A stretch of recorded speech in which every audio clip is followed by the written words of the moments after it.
سورہ اعراف کی آیت نمبر 157 ہے۔ اعوذ باللہ من الشیطان الرجیم، بسم اللہ الرحمن الرحیم۔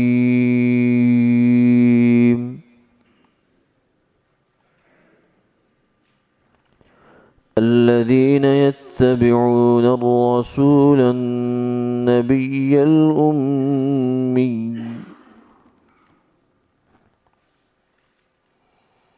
الذي يجدونه مكتوبا عندهم في التوراة والإنجيل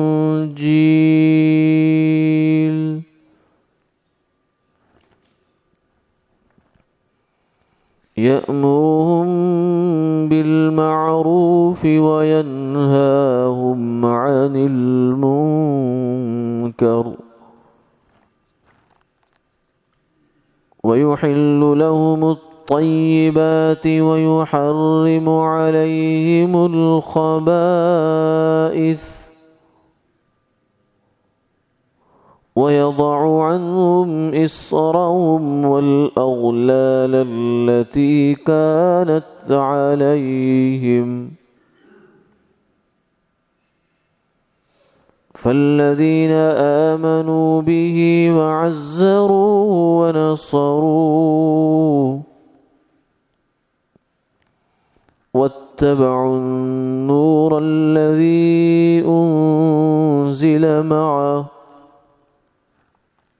أولئك هم المفلحون۔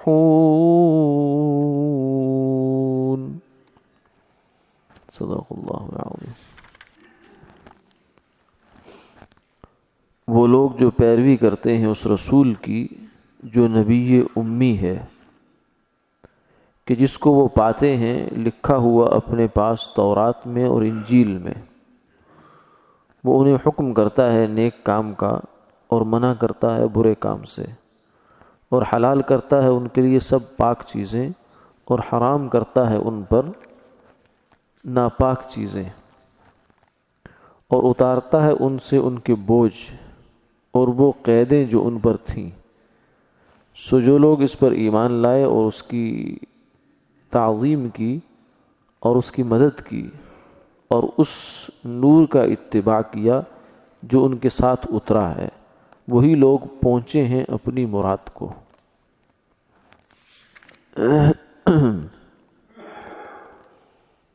گزشتہ آیت میں موسیٰ علیہ السلام سے اللہ تعالیٰ نے خطاب کرتے ہوئے یہ فرمایا تھا، عذابی اصیب بہ من اشاء ورحمتی وسعت کل شیء، کہ میرا عذاب میں جس کو چاہوں دوں، لیکن میری رحمت نے ہر چیز کو گھیر رکھا ہے۔ آگے فرمایا فَسَأَكْتُبُهَا لِلَّذِينَ يَتَّقُونَ وَيُؤْتُونَ الزَّكَاةَ وَالَّذِينَ هُمْ بِآيَاتِنَا يُؤْمِنُونَ، لیکن اس رحمت کو میں عنقریب لکھ دوں گا ان لوگوں کے حق میں جو تقوی اختیار کرتے ہیں اور زکوٰۃ دیتے ہیں اور اپنے رب کی نشانیوں پر ایمان لاتے ہیں۔ یہ بہت بڑی بشارت اور امید ہے اللہ تعالیٰ کی طرف سے کہ اللہ کی رحمت خاصہ ان لوگوں کو ملے گی۔ یعنی ایک رحمت تو وہ ہے جو اس کی ہر چیز کو مل رہی ہے، کافر کو، مسلمان کو، شجر کو، حجر کو، درخت کو، پتھر کو، ہر چیز اللہ کی رحمت سے ہی وجود رکھتی ہے اپنا۔ کافر سانس لے رہا ہے تو اللہ کی رحمت نہ ہو تو سانس کیسے لے؟ پیٹ کیسے بھرے اس کا؟ اللہ تعالیٰ نے اس کے لیے زمین بچھا دی، آسمان اس کی چھت بنا دیا، سورج سے وہ بھی فائدہ اٹھاتا ہے، مسلمان بھی فائدہ اٹھاتا ہے۔ تو رحمت کا ایک درجہ یا ایک قسم تو وہ ہے جو ہر ایک کو مل رہی ہے، اور فرمایا کہ جو خاص رحمت ہے وہ پھر خاص لوگوں کے لیے ہے۔ ان کی صفت یہ ہے کہ جو اللہ سے ڈرتے ہیں اور زکوٰۃ دیتے ہیں اور اللہ تعالیٰ کی نشانیوں پر ایمان رکھتے ہیں۔ تو یہ تو عمومی بات ہو گئی، اس میں ساری امتیں آ گئیں، آدم علیہ السلام سے لے کر عیسیٰ علیہ السلام تک 1,00,000 کم و بیش 23,999 پیغمبر جو ہیں ان کی جتنی امتیں تھیں جنہوں نے ان کو مانا ہے، ان پر ایمان لائے، وہ سب اس میں شامل ہیں۔ لیکن اس کے بعد آگے پھر امت محمدیہ صلی اللہ علیہ وسلم کی الگ سے خصوصیت بیان فرمائی، گویا کہ رحمت عامہ کے اندر ساری امتیں اور رحمت خاصہ کی پھر آگے خاصہ، اس میں امت محمدیہ صلی اللہ علیہ وسلم، اس کا تذکرہ ہے اور ان کے اوصاف کا بیان ہے۔ فرمایا کہ یہ خاص رحمت میری ان لوگوں کو ملے گی جنہوں نے میرے نبی کا اتباع کیا۔ کئی صفات یہاں آپ صلی اللہ علیہ وسلم کو بیان فرمائی گئی، جن میں سے پہلی صفت ہے الرسول، رسول یعنی جو لوگوں کی طرف بھیجا گیا، خود نہیں آیا، کسی نے اس کو بھیجا ہے۔ النبی، خبر دینے والا، بتانے والا، غیب کا انجام بتانے والا کہ اگر تم نے اچھے کام کیے تو اس کا نتیجہ یہ ہے، اگر برے کام کیے تو اس کا نتیجہ یہ ہے، یہ خبر دینے والا۔ الامی، تیسری صفت ہے الامی، امی اسے کہتے ہیں جو ناخواندہ ہے، جس نے پڑھا لکھا نہیں ہے، کسی سے پڑھنا لکھنا سیکھا نہیں ہے۔ یہ عام انسانوں میں تو عیب کی بات ہے، ان پڑھ ہونا، نہ پڑھا لکھا ہونا، یہ کسی نہ کسی درجے میں ایک عیب ہے، لیکن آپ صلی اللہ علیہ وسلم کے لیے یہ عیب نہیں بلکہ فخر ہے۔ کیوں؟ اس لیے کہ عام آدمی تو جو ان پڑھ ہوتا ہے تو پھر ان پڑھ ہی رہتا ہے بیچارہ، ان پڑھوں والے کام ہی کرتا ہے، لیکن آپ صلی اللہ علیہ وسلم 40 سال مکہ مکرمہ میں آپ نے زندگی گزاری ہے، یتیمی کی زندگی تھی، پھر جن جن کی کفالت میں آتے گئے ان کے بھی سر پہ سے سائے اٹھتے چلے گئے، پھر چچا کی نگرانی میں آ گئے۔ بہرحال مکہ والوں کے سامنے آپ کی زندگی ایک کھلی کتاب تھی، سب دیکھتے تھے، جانتے تھے کہ یہی ہمارے پاس رہتے ہیں۔ کبھی کسی انسان سے آپ نے لکھنا پڑھنا نہیں سیکھا، ایک لفظ تک نہیں سیکھا۔ صورتحال یہ تھی کہ لکھا ہوا پڑھ نہیں سکتے تھے۔ جب صلح حدیبیہ کا معاہدہ ہوا ہے تو اس میں لکھا گیا من محمد الرسول اللہ، یعنی اس معاہدے کی ایک پارٹی، ایک فریق جو ہے وہ آپ صلی اللہ علیہ وسلم ہیں اور دوسری فریق مکہ مکرمہ کے مشرکین ہیں۔ تو وہ جو آگے سامنے بیٹھا ہوا آدمی تھا اس نے کہا کہ عمرو بن سہیل تھے، بعد میں مسلمان ہو گئے، تو وہ کہنے لگے کہ یہ نہیں لکھا جائے گا، کیونکہ معاہدے کی جو عبارت ہوتی ہے وہ تو ایک سند کا درجہ رکھتی ہے، اس لیے بہت سمجھداری سے معاہدات لکھے جاتے ہیں، لکھنے چاہیے بھی۔ تو انہوں نے کہا کہ یہ نہیں لکھا جائے گا، آپ لکھیں محمد بن عبداللہ، ہم آپ کو اس حیثیت میں جانتے ہیں، اگر ہم رسول اللہ مانتے تو پھر لڑنے کی ضرورت کیا آپ سے میرے، کیونکہ رسول ماننے کے بعد پھر تو لڑائی نہیں ہو سکتی، ہم مانتے ہی نہیں آپ کو، اس لیے آپ کو رسول نہیں مانتے، اس لیے نہیں لکھا جائے گا۔ تو آپ نے فرمایا کہ ٹھیک ہے، مطالبہ معقول ہے، اس لیے آپ نے جو کاتب تھے سیدنا علی کرم اللہ تعالی وجہ، ان کو فرمایا کہ اس کو کاٹ دو، اس کو ختم کر دو، مٹا دو۔ تو انہوں نے فرمایا کہ یا رسول اللہ میں تو نہیں مٹا سکتا۔ تو اس سے یہ بات بھی معلوم ہوئی کہ بعض دفعہ انسان کے جذبات کا تقاضا یہ ہوتا ہے کہ بظاہر حکم عدولی ہو رہی ہوتی ہے، یعنی حضور فرما رہے ہیں مٹاؤ، یہ حکم آپ کا یہ ہے، لیکن علی کے جذبات کا تقاضا یہ کہ نہیں، یہ لفظ میرے سے مٹ نہیں سکتا۔ تو اس لیے صرف محض ظاہر کو دیکھ کر حکم نہیں لگا دینا چاہیے۔ اسی طرح ایک اور موقع ہے سیرت میں ملتا ہے کہ آپ صلی اللہ علیہ وسلم جب وصیت کا آخری زمانہ آیا، آپ کی زندگی کا وفات کا وقت آیا، تو اس میں آپ نے فرمایا کہ لاؤ میرے پاس کوئی کتاب لاؤ، تحریر لاؤ، میں لکھ دیتا ہوں تاکہ تم بعد میں گمراہ نہ ہو جاؤ، اس میں تمہیں کوئی ایسا نہ ہو جائے کہ بعد میں پریشانی کا باعث نہ بن جائے کچھ۔ تو باقی لوگوں نے کہا کہ ٹھیک ہے لے آؤ۔ سیدنا عمر رضی اللہ عنہ نے فرمایا کہ اس وقت آپ کی طبیعت ناساز ہے اور حسبنا کتاب اللہ، دین مکمل ہو چکا ہے، ساری آیات نازل ہو چکی ہیں، اب تو چل چلاؤ کا زمانہ ہے، آپ نے جو کچھ ہدایت امت کو دینی تھی، ترکتکم علی محجۃ بیضاء لیلھا ونہارھا سواء، فرمایا کہ میں نے تمہیں ایک ایسی شاہراہ پر ڈال دیا ہے جہاں دن کو تو دن ہے ہی ہے، رات کی تاریکی بھی دن سے زیادہ روشن ہے، یعنی وہاں کوئی خفا نہیں ہے، کوئی پردہ نہیں ہے، سب کچھ کھول کر تمہارے اوپر بیان کر دیا اور دین مکمل ہو گیا۔ تو اس نے کہا کہ شریعت تو سب ہمارے سامنے ہے، اب اگر آپ نے کچھ فرمانا ہے تو وہ پہلے سے جو کچھ آپ نے فرمایا ہے اسی کی آپ نے اہتمام اور مزید تاکید فرمانی ہے۔ تو یہ موقع ایسا نہیں ہے کہ آپ کی اس وقت جو صحت کی صورتحال ہے، طبیعت کی صورتحال، اس کے لحاظ سے آپ کو آرام دینا چاہیے۔ تو اس لیے کتاب لانے کی، تحریر لانے کی ضرورت نہیں ہے۔ تو اس کو بہت سے لوگ بڑا ایشو بنا لیتے ہیں، اس کو کہتے ہیں حدیث قرطاس۔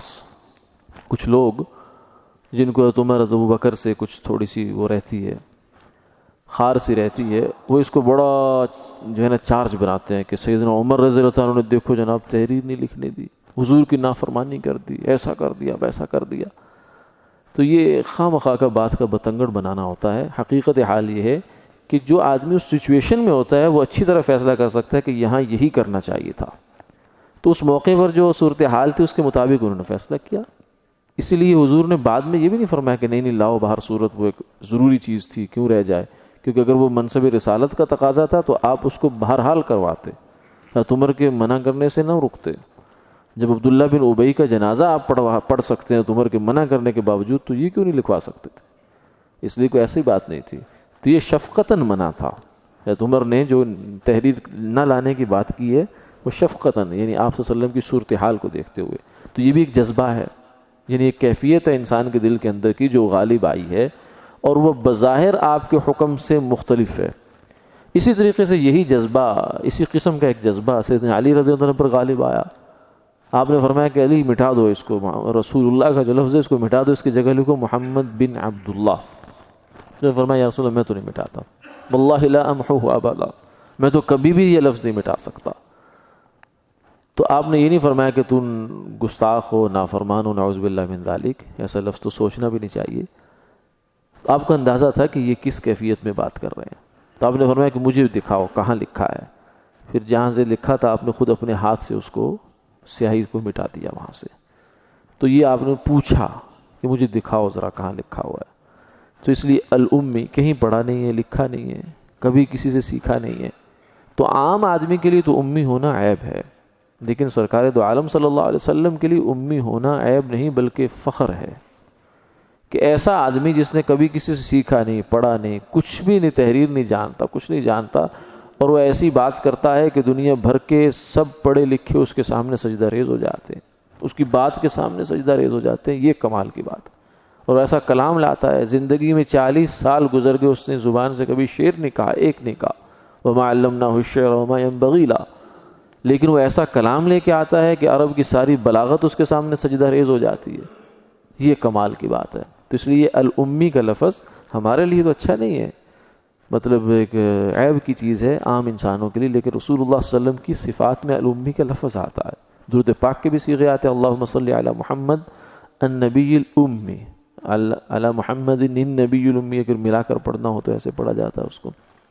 بہرحال النبی الامی یعنی وہ نبی جنہوں نے جو ناخواندہ ہیں، کسی سے دنیا میں انہوں نے تعلیم حاصل نہیں کی ہے، ان کے بارے میں فرمایا الذی یجدونہ مکتوبا عندہم فی التوراۃ۔ اگلی صفت آپ کی یہ ہے کہ تورات ہو یا انجیل ہو، اس میں آپ صلی اللہ علیہ وسلم کو لکھا ہوا پاتے ہیں۔ ایک ہے آپ کی صفات پانا، قرآن نے یہ نہیں کہا، قرآن یہ کہتا ہے کہ آپ کو پاتے ہیں تورات اور انجیل میں، یعنی گویا مقصد یہ ہے کہ آپ صلی اللہ علیہ وسلم کی صفات تورات اور انجیل میں اتنی وضاحت کے ساتھ ہیں، اتنی وضاحت کے ساتھ ہے، گویا آپ کو دیکھ لیا، یعنی جو بندہ ان صفات کو دیکھتا ہے تو اس نے گویا کہ آپ کو دیکھ لیا۔ یہ الگ بات ہے کہ جو اس وقت ہمارے سامنے تورات اور انجیل کے نسخے یہ محرف ہیں، بہت تبدیلیاں ہو گئی ہیں، اور اس بات کو علی الاعلان ثابت کیا کہ پوری دنیا عیسائیت کو چیلنج کر کے یہ بات ثابت کی گئی ہے، ہندوستان میں بھی اور باقی جگہوں پر بھی، کہ یہ موجودہ تورات اور انجیل میں تحریف ہوئی ہے۔ کوئی عیسائی بھی اس بات سے انکار نہیں کر سکتا، آج بھی ان کو ماننا پڑا۔ ہندوستان میں کسی زمانے میں جب انگریز آیا تھا تو انگریز نے ہندوستان کو تلوار سے یا توپ سے فتح کیا، اس نے سوچا اب ان کے دل بھی فتح کرنے چاہیے۔ اس زمانے میں پادریوں کی پوری کھیپیں آئیں وہاں سے، یورپ سے ہندوستان میں، اور آ کر چوکوں پہ چوراہوں پہ کھڑے ہو کر گورنمنٹ کی زور پر، پیچھے ان کی گورنمنٹ کا ہاتھ تھا۔ لوگ کچھ یہ بھی کہتے ہیں انگریز بڑا غیر جانبدار تھا، یہ صرف غیر جانبداری اوپر سے ہوتی ہے، غیر جانبدار نہیں تھا، وہ تو شاطر تھا، مکار تھا، عیار تھا، سب کچھ تھا۔ بہرحال اس کی پشت پناہی میں عیسائیوں نے، پادریوں نے آ کر چیلنج دینے شروع کیے علماء کرام کو، لیکن ان کے جو ہتھ کنڈے تھے ان سب سے الحمدللہ اللہ نے اسلام کو بچایا. اور نہ صرف یہ کہ ان کو اسلام فاتح ہوا بلکہ ان کو بری طرح شکست کھا کے بھاگنا پڑا یہاں سے. یہ ان کو اپنے لینے کے دینے پڑ گئے. بہت سے واقعات ہیں پھر انشاءاللہ کسی مجلس میں. تو ایک اس زمانے میں ہمارے بڑے عالم تھے مولانا رحمۃ اللہ کیرانوی رحمۃ اللہ علیہ. انہوں نے بہت مناظرے کیے ہیں. مولانا قاسم نانوتوی رحمۃ اللہ علیہ اور اس طرح کے ہمارے اکابرین حضرات تھے. تو انہوں نے ایک بہت بڑا ان کا پادری تھا، فنڈر اس کا نام تھا، یورپ کا پادری تھا. تو اس کے ساتھ ان کا مناظرہ تھا اور اس سے انہوں نے اقرار کروایا، خود اقرار کر کے اٹھا ہے کہ ہاں تورات انجیل میں تحریف ہوئی ہے، بائبل میں تحریف ہے. ریکارڈ پر یہ بات موجود ہے. تو جب اس نے مان لیا تو پھر اس کے بعد پیچھے کیا رہ گیا. اور بالکل آسان بات ہے. آپ ایسا کریں، ان سے پوچھو کوئی عیسائی ہو تو کہے کہ ہماری کتاب ہے الہامیوں سے، کوئی اس کے اندر کوئی گڑبڑ تو نہیں ہوئی؟ وہ کہ نہیں ہوئی ہے. اسے کوئی اس وقت کتنے ایڈیشن ہے تمہارے یہاں؟ جو بائبل چھپتی ہے اس کے کتنے ایڈیشن چھپتے ہیں؟ 2 ایڈیشن تو پاکستان میں کم سے کم ہے. ایک ان کو جو بائبل سوسائٹی چھاپتی ہے جو یہاں انارکلی میں جس کا دفتر ہے، اور ایک ان کا کیتھولک چرچ ہے جو مال روڈ پہ جن کا وہ ہے، وہ چھاپتے ہیں. تو دونوں میں فرق ہے. پھر ان کے اور جو چرچ ہیں ان کی بائبل اپنی ہے، ان کی اپنی ہے، اس میں بھی فرق ان کے اندر موجود ہے.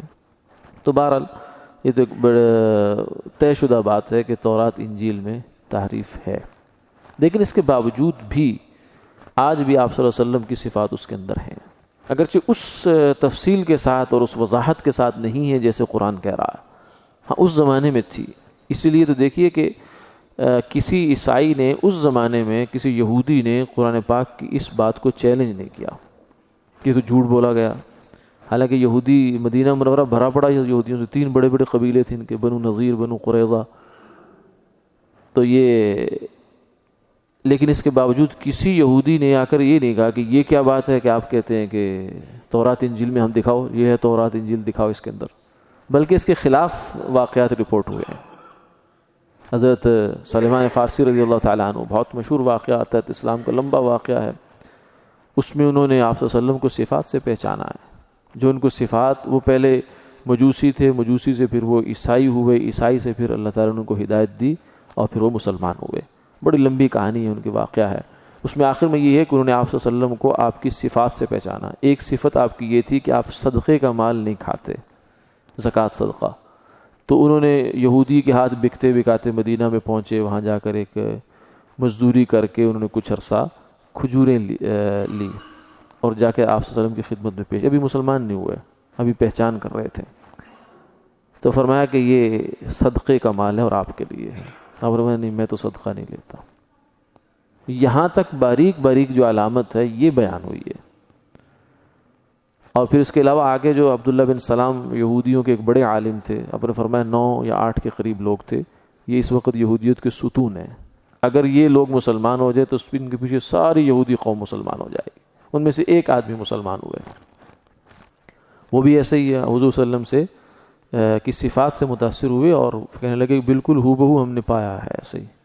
اسی طریقے سے ہیراکل قیصر روم کا واقعہ ہم نے نشستوں میں بیان بھی ہوا ہے. بخاری شریف بڑی تفصیل سے آتا ہے کہ اس نے حضرت ابو سفیان سے ایک ایک بات پوچھی تفصیل کے ساتھ، یہ ہوتا ہے، یہ ہے، یہ ہے، یہ ہے، یہ ہے.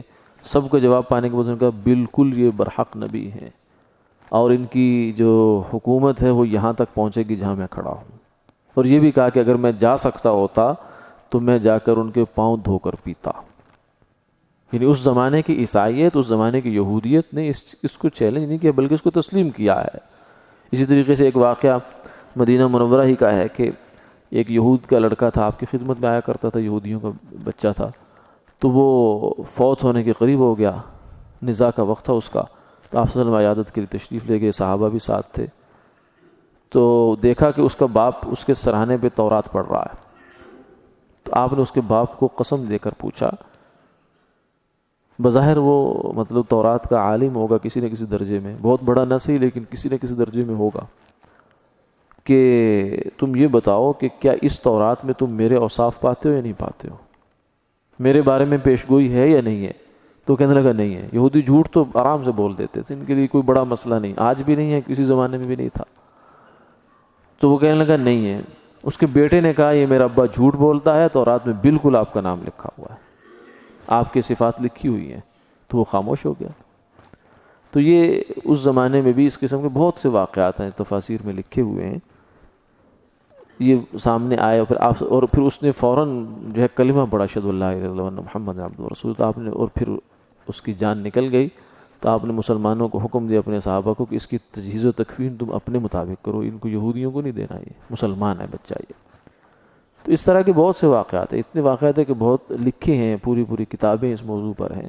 یجدونہ مکتوبا عندہم فی التوراۃ والانجیل، آپ صلی اللہ علیہ وسلم کا چلنا، آپ کا بولنا، آپ کی صفات، آپ کا جو ہے وہ رویے، باریک چیزیں جو ہمیں آج حدیث کی کتابوں میں ملتی ہیں، آپ صلی اللہ علیہ وسلم کا چلنا ایسا تھا، بولنا ایسا تھا، کھانا ایسا تھا، پینا ایسا تھا، مجلس ایسی تھی، برخاست ایسی تھی، نشست ایسی تھی، یہ سب چیزیں تورات کے اندر لکھی تھی۔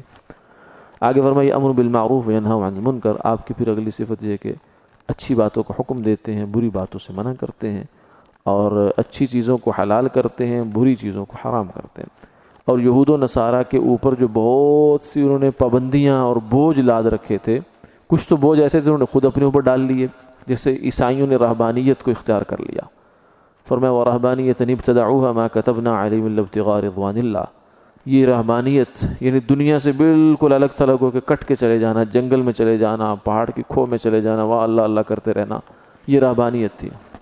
فرمایا لا رہبانیہ فی الاسلام، اسلام میں ایسی رہبانیت نہیں ہے، یہاں جو بھی اللہ کے قریب ہونا چاہے گا وہ کم سے کم 5 وقت کی نماز مسجد میں باجماعت مسلمانوں کے ساتھ پڑھے گا، تو وہ رہبانیت کیسے آ سکتی اس کے اندر؟ وہ راہب ہو ہی نہیں سکتا، راہب تو وہ ہوگا جو لوگوں سے کٹ جائے گا۔